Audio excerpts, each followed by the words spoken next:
Welcome to another 5-star edition of Props to Consider and Then Maybe Bet. I am your host, the paragon of virtue, Lou Betya, here to break down UFC Vegas 72, Simon versus Simone versus Song Yadong. If you are watching, thanks for joining me on this wonderful Wednesday evening or Thursday morning or whenever you watch this. Please hit the like button. Please subscribe to the MMA Engine channel. Killing it on the show lately.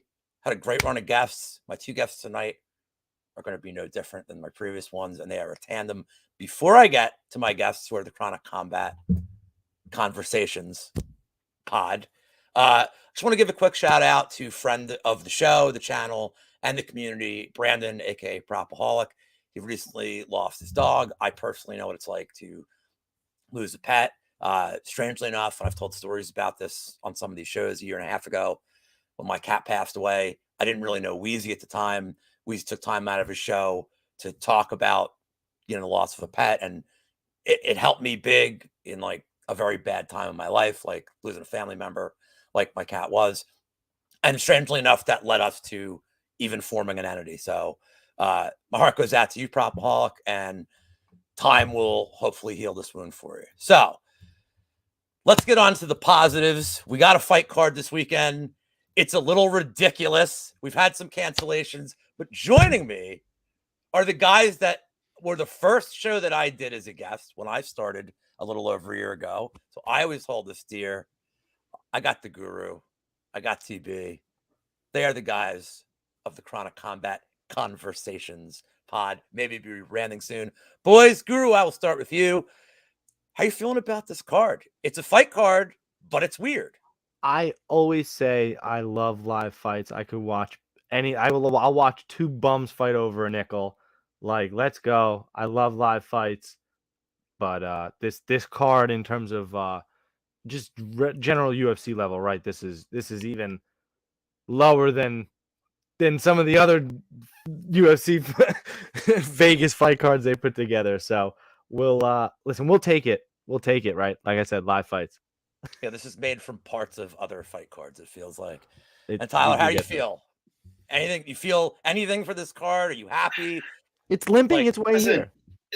bring on the zombie fight card here. I'll take the dismembered parts and all. I was away for a week, so I'm just happy to be back and be watching some fights live and be in a little bed and having a good time. And let me tell you, for a guy that's recommending to me to watch slap fight all the time, the Guru is going to be enjoying this fight card. I can guarantee that.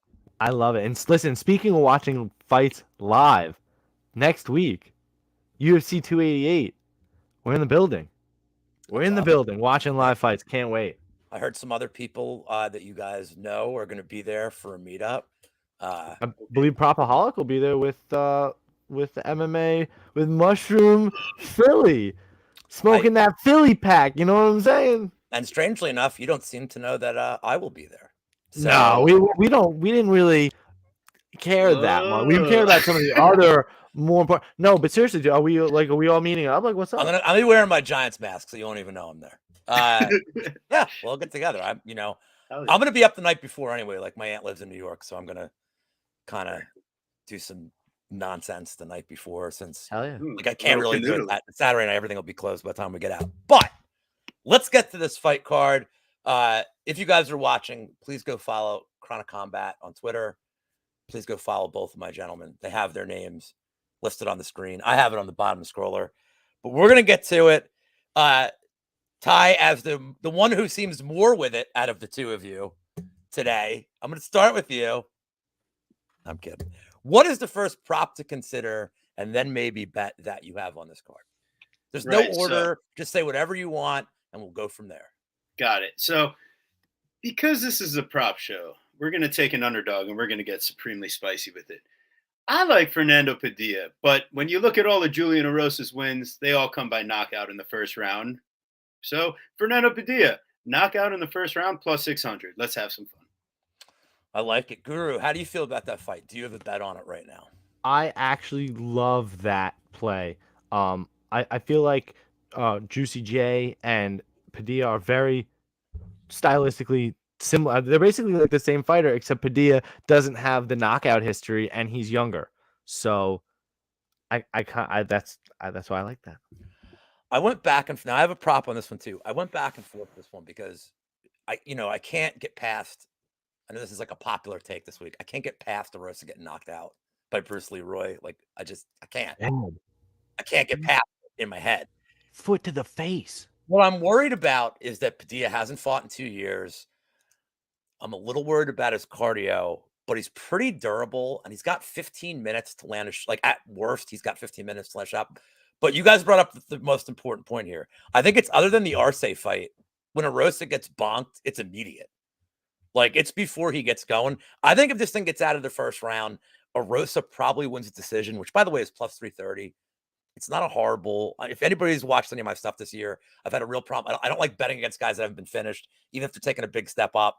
Undefeated guys, the regionals, like you don't have them respond. I was not undefeated, but I've been staying Unfinished. But a roasted decision plus 330 was something I was looking at. But I go big or go home, man. Let's make it 3 for 3. And I love the Padilla round 1 KO plus 600. It's probably his win condition. I do think Padilla could land the shot later, but it's also a Rosa's losing condition. So I love it. All right, Guru, your turn. Yeah, let's do it. What's your prop to consider here? And then maybe bet. We will all be betting that first, apparently. So let's go with which one did I have? Let's go with Cody Durden and Charles Johnson. Cody Duty and Charles Johnson. Cody Durden and Charles Johnson. I know all three of us have a different play here, so I'm excited for this one. Go ahead. I think it's a really interesting fight. One I'm very excited for on a card that we, kind of talked about, maybe lacking some of the tension that you like to see. This is a fight that absolutely has some buildup, absolutely has some tension. Certainly could be interesting. I just I'm not sure I see a finish from either guy. Charles Johnson is the guy I actually see the finishing equity in. Yet even him himself has like a 52% finishing percentage throughout his career. So I like this fight to go the distance. And when it's going the distance and judges don't know what the fuck they're looking at anymore, I don't know how they're going to judge it. And that leads me to think they don't know how they're going to judge it. Cody Durden is the king of top control with absolutely no damage. And Charles Johnson is the king of low output pop shotting, but landing the more impactful strikes. So who's going to value what? I have no fucking clue. Your guess is as good as mine. So let's go split decision plus 450. Love it. Ty, go ahead, man. I know you got a little different take here. You're on mute. I like it when he's on mute, though. Don't you like that, though? Don't you like that, though? I kind of like. I do like the argument. I do like when you two argue a little more, though. But yeah. So, here's where I think that Guru might be wrong, and I think that Durden's gas tank is going to come into the equation, and Charles Johnson isn't fighting on 1 week notice, flying across the country from Thailand. I gave Guru his moment, so I'm going to take mine. Charles Johnson by submission at plus 1,000 if you're feeling absolutely psycho.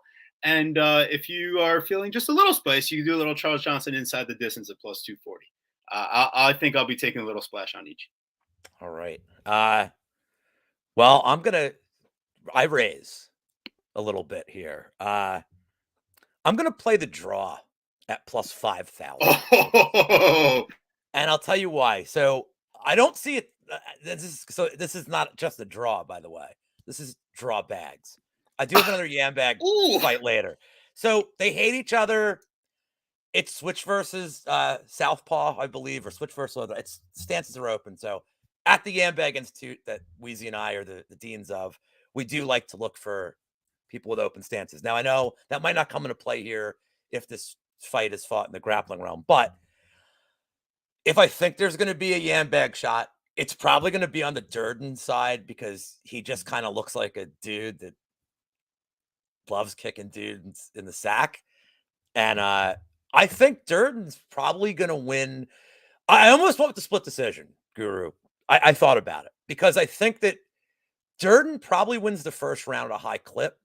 It's not a matter of Charles Johnson like taking these fights on short notice. He's just traditionally a slow starter, even when he's had full camps. So I think, and Durden seems to come out pretty strong in the first rounds, when everything's trying to get these grappling going. So I think Durden wins the first round at a high clip. I think Charles Johnson wins the third round at an extremely high clip. His cardio is good.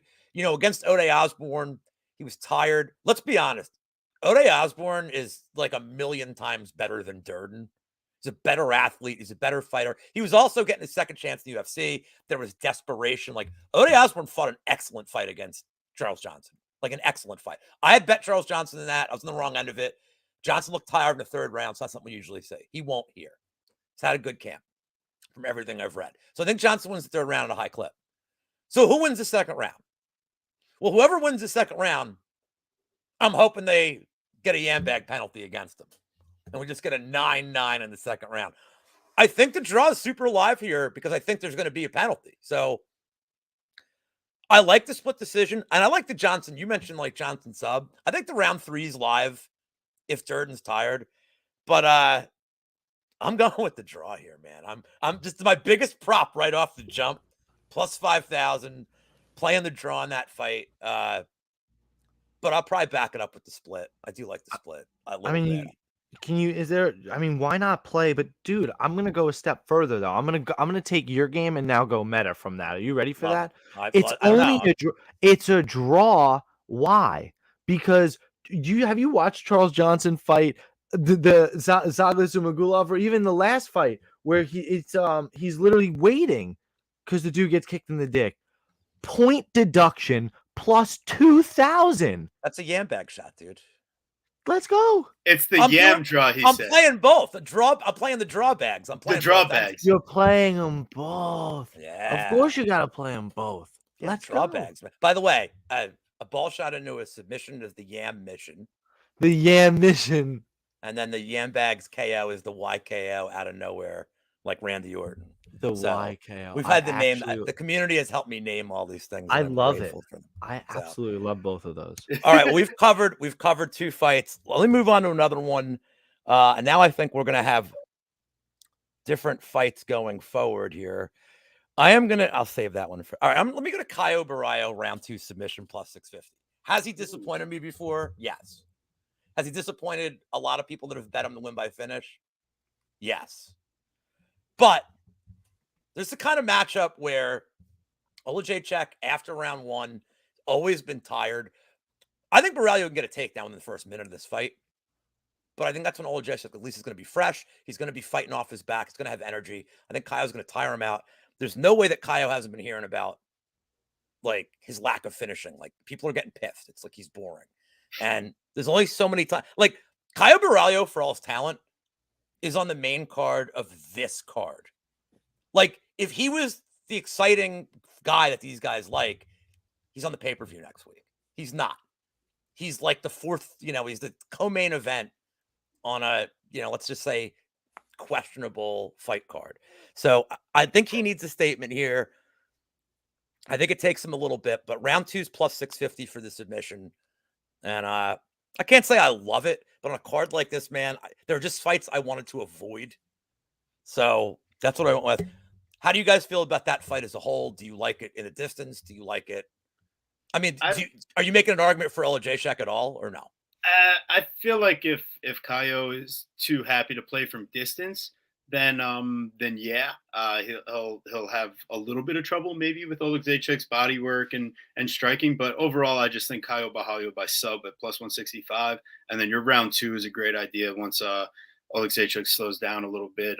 And that cut down to 185 is in better shape than ever, making that cut, but we haven't seen someone really extensively wrestle him successfully. And Cody Brundage, I mean, like, I love the dude, but once he went on his back, I mean, but did he not know what wrist control and controlling posture was? I mean, the dude was still, it's not like he had taken damage before being in a closed guard. We will not have Cody Brundage slander on this. No. So I'm saying, I just don't think that Caio Baralho gives up the control like that in the same way. So I think that he's a bit safer in his grappling progressions and more willing to sit on the back and be safe than push a crazy pace and end up in a bad position like Brundage did against Olajaychuk. I don't think Olajaychuk gets those same opportunities here. Which is why personally I don't think that he makes some sort of statement. I don't think he's a statement maker.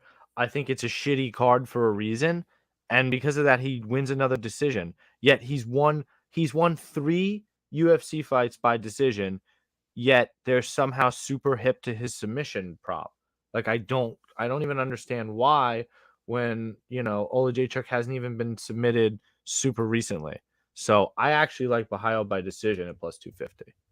Yeah, some books even have it at plus 260. I mean, yeah, I mean, that's why I'm playing like a round and a sub. Like, I think the plus 165 is, yeah, like, why is it so low? But I still think that Olajaychuk, I don't know, man. This is a tricky fight. And I think it's like, and his money line's outrageous. Like, I don't even think it's a parlay piece, to be honest. Like, he could get It's too bombed. sketchy. It's It too is. sketchy at the line I don't because really love those he kind of could get numbers. Yeah. clipped.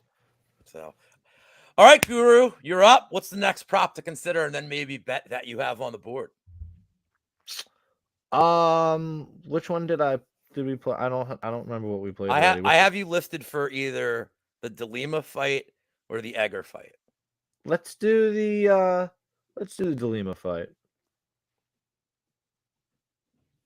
Okay. I mean, do you want to tell us what the prop is? No, you got to guess. We're just gonna the fans are gonna be bored at minus 200. Is my well, that's a lock. So we're kind of going with that mindset. I think it's kind of a slop fest in terms of Waldo Acosta is somebody with KOs that generally come via volume over time. And not somebody that is really pushing a pace super crazy, wants to stay kind of striking, kickboxing. And then you see somebody in Marcos Rogero de Lima who likes to use his size, physicality to get on top of people, yet he's really not somebody that actually goes for takedowns. You actually watch his fights, and unless he's knocking you down in the first 30 seconds and getting on top of you that way, he's actually not really winning his fights. Anybody that's shown him any sort of resistance has seemed to beat him.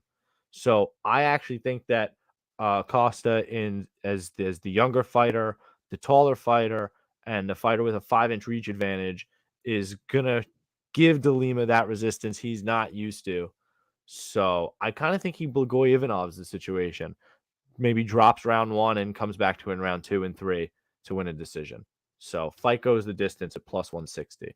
And his number for decision prop is insane too. It's like plus 450, which is what I kind of like, probably better. So I like it a lot too. I think this fight does go the distance at a high clip. I mean, again, Acosta's never been finished, so I don't know why people are so hype on DeLima to win the distance.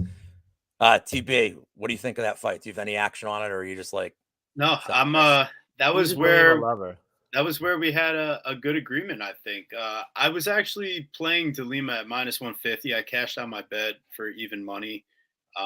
And decided, you know what? I think I'm more interested just in this being a fight goes the distance. Acosta hasn't been finished in MMA.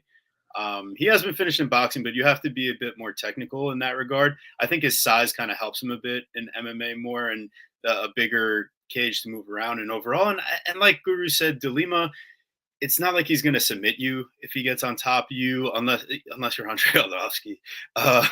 But no, in all reality, the thing is that Acosta just hasn't been finished in MMA yet, and I think that DeLima is actually live to even just leg kick his way to a decision himself. So overall, I think this fight goes the distance. You don't have to pick a side. Plus 160 is good enough.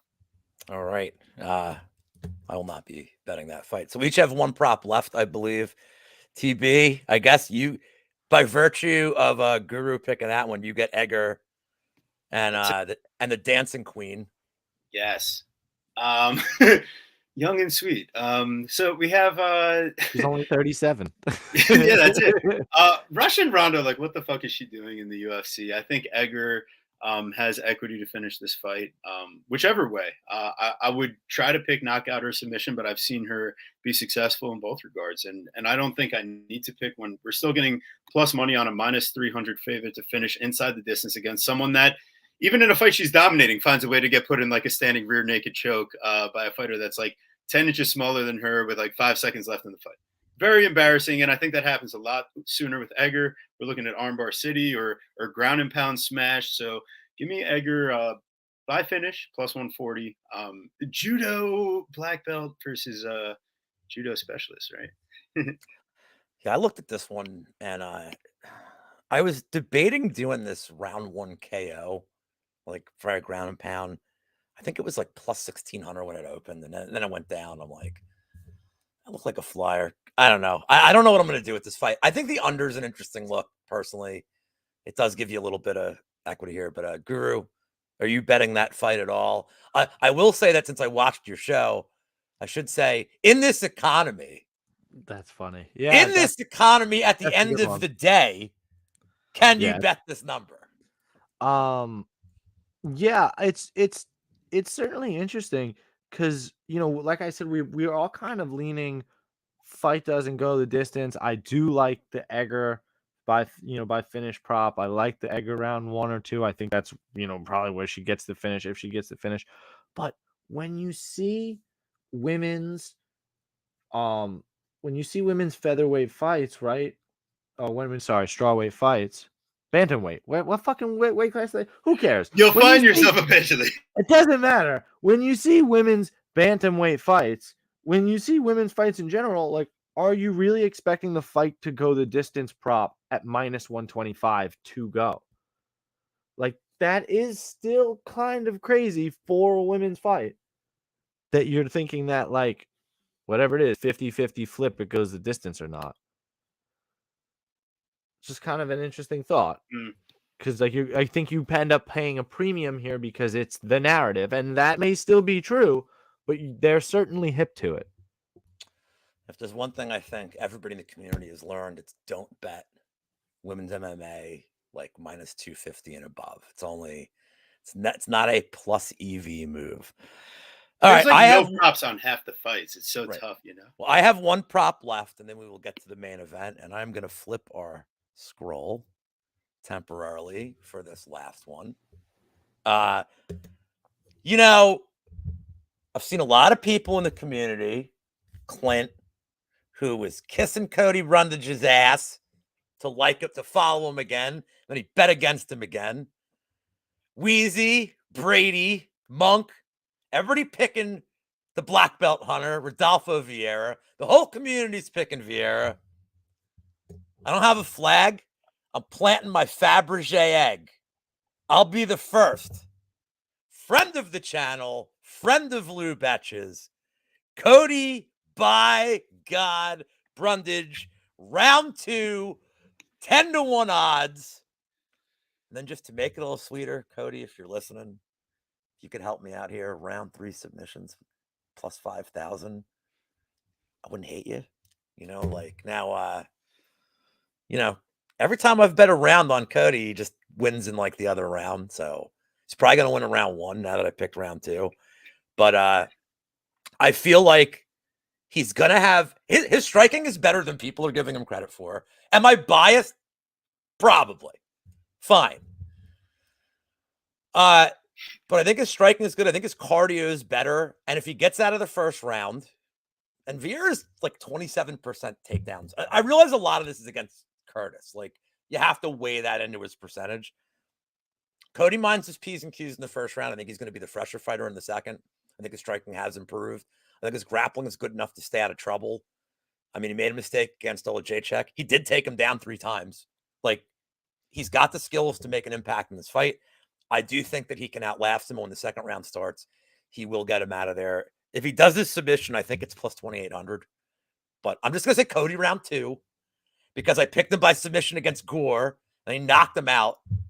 And Cody, if you're listening, I do appreciate the apology you wrote me literally 5 minutes after that fight saying, sorry, man, the knockout was there. So he will be watching this. He asked me to send him the link. So know that when you give me your answer as to how you feel about that fight. TV, you want to go first? You want me to go first? I got this. I'll tell you. I can get rid of the Lou disclaimer now. Yeah, I feel like in this fight, if Cody gives himself a chance to use his cardio, and that means defending submissions for everything because he's not getting ground and pounded KO'd by Rodolfo Vieira. Vieira doesn't ground and pound like that. So actually, we were actually talking on our show about how Cody Brundage probably isn't going to get submitted against Vieira. It could actually could actually be that if he's able to survive those early spots, I did bring up on our show that a round 3 would be quite interesting. So I could see this fight going both ways, though. So please mind your P's and Q's, Cody, because otherwise it could be a round 1 sub if we're not I already sent him your addresses. careful. So then let me give you mine, Cody. Dude, first I'd love to have you on the show as long as you don't hate what we have to say too much. I can broker that. Listen, nice guy. I'd love to have him on. I just little concerned. Obviously, of course. I hope you're feeling all right after that tough loss to Olajaychuk. That's tough stuff. Everybody in the fight game. Everybody ends up on that side one way or another. So, I just think Rodolfo Vieira is somebody who, especially as you watched in his last fight versus who the fuck did he fight in his last fight? I had it up here and now it's gone. He fought Chris Curtis. You watch him fight Chris Curtis and you kind of watch him first Dustin Stoltzfus. Both those fights, he showed some improvements, whether it's in his pacing or his cardio, or maybe both.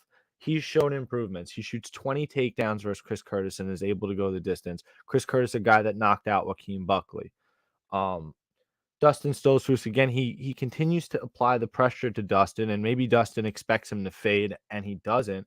He still continues to grapple Dustin, and he's the one that submits him in the 3rd round. Shows that he's still a viable threat to keep coming.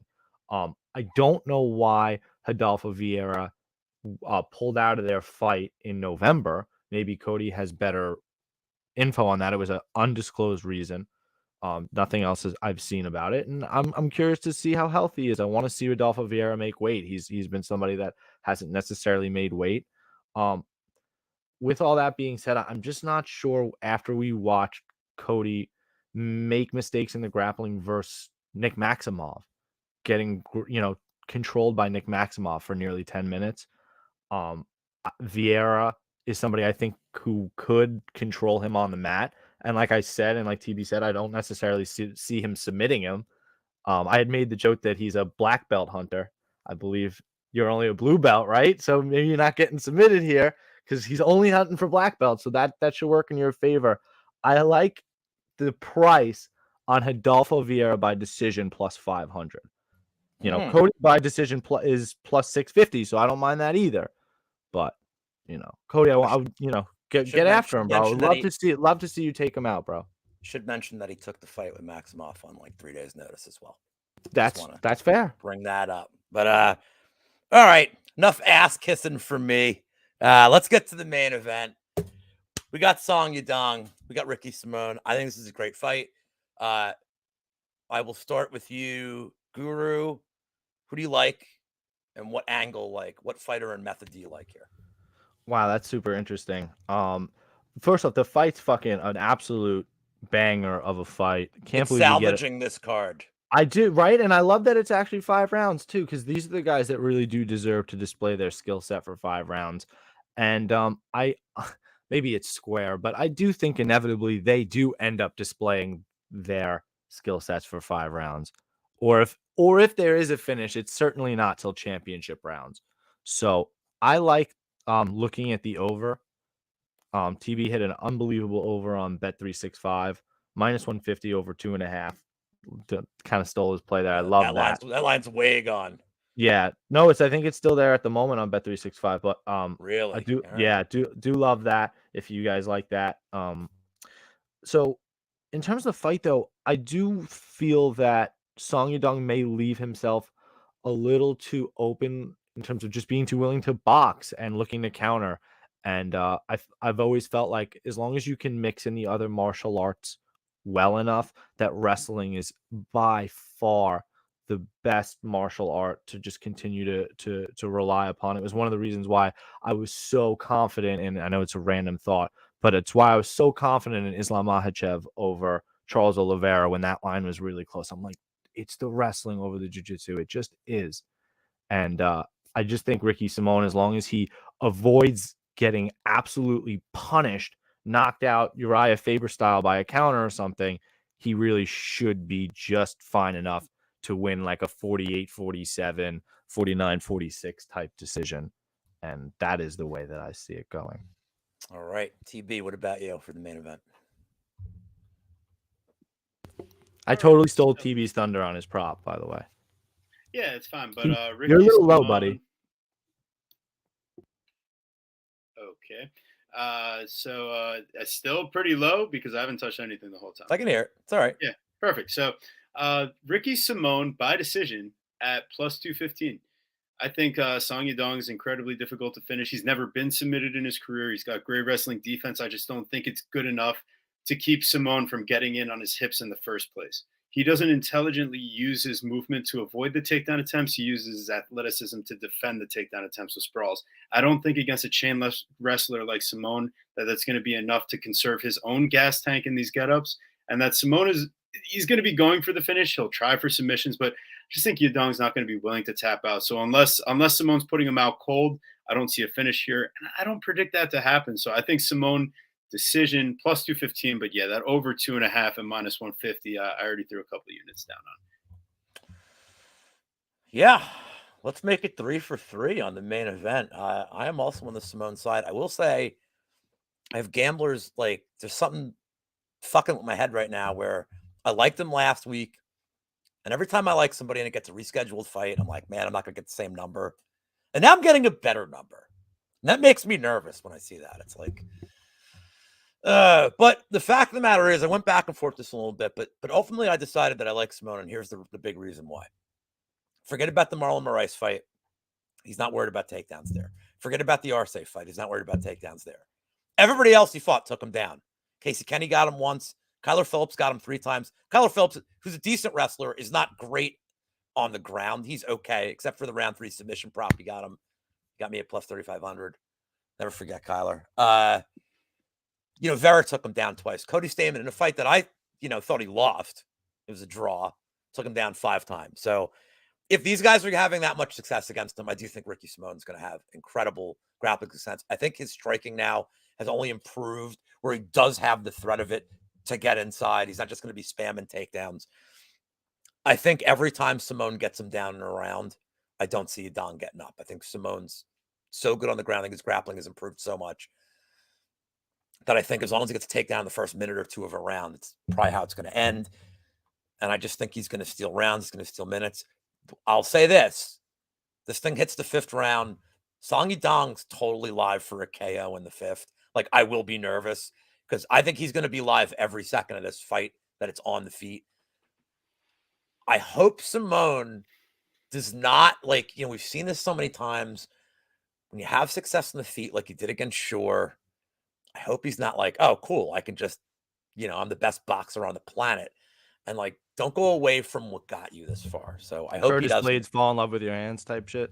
Yeah, by the time he went for a takedown, Blades, it was too late. So I think Simone's going to fight a smart fight. I don't think he doesn't really fight with that ego that he has to do it on the feet. I think he knows just get it done, be efficient, and he'll make a statement by just winning. A decision win here is a statement win. He doesn't need to do it by a finish. I really don't think he gets one. I do like the decision prop, like you guys said. So that covers the main event. We got one more piece of business, gentlemen. And that's why everybody really comes to the show. It's time to talk about yam bags. Now, for those watching the show for the first time, number 1, shame on you. Watch it every week. Number 2, it's a point deduction. It doesn't necessarily have to be a shot to the ball sack or the clam bag, if I can be politically correct. Any point deduction will do. Do I prefer it to be a ball shot? Yes, it's funnier that way for me. Does it need to be? No. Cashing a 20-1 ticket to 21 ticket.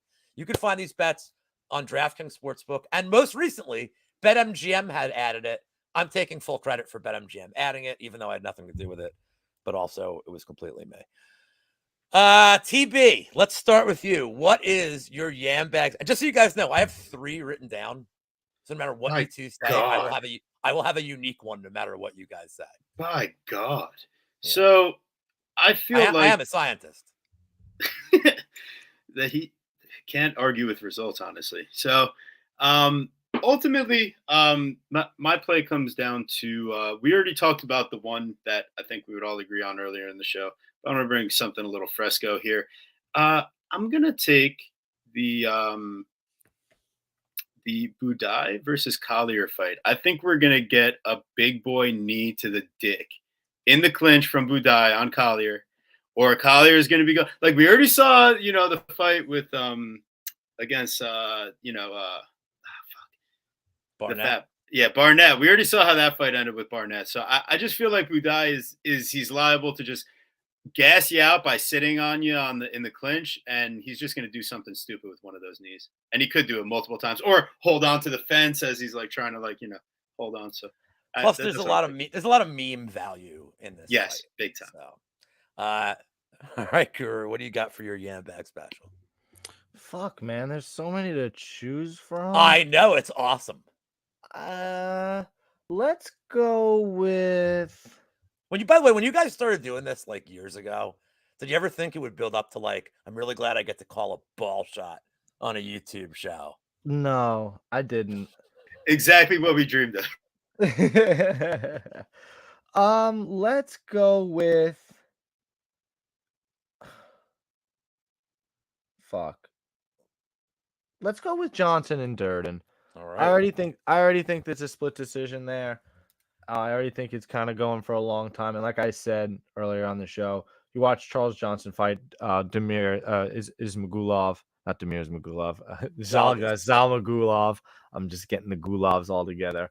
He's fighting Zaga Zumagulov, and in his last fight as well versus O'Day Osborne, he kicks him in the dick. They're waiting for like 10 minutes. Why the fuck not again? That's like that's an easy. And I just you ready for this one? He's getting taken down 600 million times. Yeah, he's going to get back up, but he's going to grab the cage. That's an easy one. Come on. Yeah, I mean, this is where you need a ref that's going to this is where you need Herzog, who's going to enforce it. You need if it's Mark Smith, congratulations on winning a bet where there were 9 warnings. You know what I mean? That's what's going to happen. I had 2 other ones. I'll tell you why I didn't do Padilla Arosa is I don't think the fight goes long enough. But I do like Southpaw. Who's the fight and which fight was it? They kicked him in the dick once and they just took the point. What fight was that? Was it Dean Barry and Mike Jackson? No, but that was great. But it literally happened one time. It cost him the fight. I'll have to look it up. Sorry. Okay. I don't know which. I mean, I'll go through the Yam library. It might have not even been UFC. I can't remember what the fuck it was. Okay. Guru, you need to chill and let this man cook. He's talking about bum fight. Was it bum fight in New York City? Yes. On 3rd and House. I think I'm just cooked. I'm sorry. All right. So I'm gonna go with my 3rd choice. I already said that I like the Johnson Durden one because I'm gonna play the draw bags. Earlier in the week on Twitter, I posted Budai Collier. I'm like, kind of has to be this one, right? But just to give a 3rd one on the show, let's go for the other meme heavyweight fight. Let's go Acosta de Lima. I do think this fight goes long. You're going to get de Lima's going to gas badly, and there should have been a point taken, not on his side, but Blagoy should have had a point taken from de Lima when he literally grabbed over the cage to for that takedown the 3rd round from that thrilling, Hogan Andre-esque battle. Acosta, he's still pretty sloppy. His technique's pretty raw. But I do think his cardio is good. And look, man, de Lima, if he's not getting grappled, his cardio has been good enough. One of these things, the things you want in these fights, to where I went wrong with Greg Hardy fights is you need the fight to go pretty much longer than 5 minutes if you really want to get a Yam Bag shot. I do think this one goes in the 3rd round at least. I do think de Lima might try to wrestle, and if he does, that gives you cage grabs. But man, dude, and de Lima's going to be going for a lot of leg kicks. And that's another thing I should mention here is that Acosta was not stopping leg kicks against Fat Chase. So if de Lima is smart, seeing that, he's going to go to the leg kicks early and often. You could miss one, toe to the sack, take us home. So I like all 3. The 2 you mentioned, I like a little better than mine. But when you've become a cultural icon, like I have, predicting ball shots in the community, sometimes 2 ball shots for the people isn't enough. They just want more. They want more. They want more. So we gave them 3. But and you know what? I was almost gonna say it was interesting that you said it because when you asked me who to pick, and I was like, oh, I don't know. The other fight that I almost said, but I didn't say because, like you just said, the fight has to go long enough for there actually be a point deduction. But hear me out. Why not maybe even possibly, if the fight extends, Quinlan Waters? The guys are the two most inexperienced guys on the card by far. If this extends out for more than 5 minutes, nobody wants to see that, obviously. We all want the knockout. But if it extends out, there could absolutely be some yamminess happening there. And you got a guy who's so tall. You got a guy who's so tall that, like, when you see such a height disparity in these fights, you do see some, like, weird angles on shots and shit. Like, yeah, that's kind of an interesting one too. But anyway, that's, maybe we'll have to just do just bet the whole card. Yam bags. Just one big yam bag shot. Just a bunch of 20-1 shots. If one of them hits, you profit. But that concludes another excellent episode of Props to Consider and Then Maybe Bet. Guru, TB, thank you for joining me. Tell the people what you guys do. Promote any work you're doing. I know you guys do a Wednesday show. Do you have any PFL stuff coming up? Do you have any interviews coming up?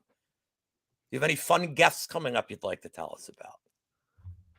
We're going to fights next week. Can't wait for those. Saturday, UFC 288. Next week, we've got Mr. Dan Levy, Best Fight Picks, coming on. Dan the man. We love Dan, so can't wait to have him on. Love breaking down fights with TB. You can follow him, TB Scouting MMA, on Twitter, Verdict, Instagram, and Tapology. You can follow me at Guru Scouting MMA, Twitter, Verdict, Instagram, and Tapology. Our show is at Chronic Combat on Twitter, at Chronic Combat Conversations on Instagram and on Facebook. Yeah, man, every Wednesday, generally about 8 p.m., we go live with guests to break down every UFC fight card for free with awesome guys like Lou. I would recommend go watching it this week because they were extra spicy, like even spicier than usual. Probably because TB had the week off. They're extra spicy this week. Very, very enjoyable show. Very good comedy. Follow me at Lou Betya on Twitter. You guys all know that. Like and subscribe, the whole 9 yards. Thank you very much. Good luck betting on this card. Tread very lightly, I would like to tell people. I will be back next week for the pay-per-view. Ready for this one? Uncle Weezy making his second episode. And then a guy I have not worked with yet. I've never worked with Levy either. Like, I'm way overdue to work with Dan Levy. Oh, wow, yes. But a guy I talk to a lot, another Philly guy that I have never worked with in the space, John Martian, will be my other guest other than Uncle Weezy. I'm very excited for that too. Always excited to work with somebody I never worked with. So, guys, protect your bags. I will see you next week for another episode of Props to Consider and Then Maybe Bet. Take care.